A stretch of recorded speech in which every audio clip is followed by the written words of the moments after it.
As a teacher, what's the saddest thing you found out about one of your students?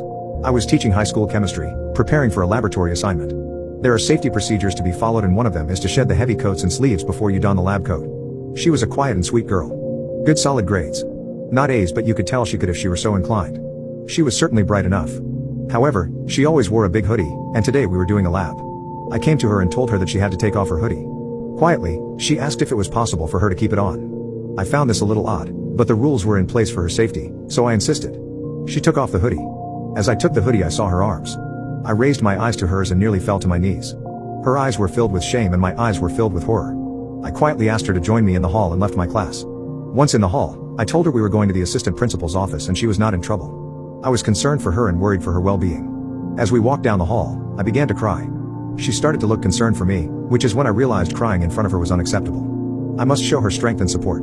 When we got to the assistant principal's office, I told the assistant principal about the scars all over the student's arm from her SH. The assistant principal asked me to leave, but the student said she would be more comfortable with me in the room. What she told us was heartbreaking. She started by explaining that her mother was a substance user and had sold certain aspects of herself to pay for the substances.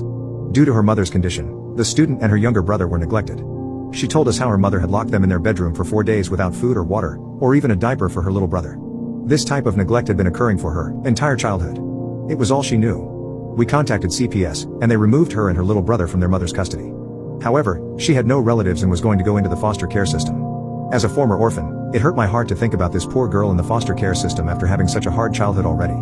I did the only thing I could think of. I asked her if she and her brother would want to live with me. She agreed, and I did my best to take care of them and show them the love that they had missed out on earlier in their childhood. It's been 6 years since then.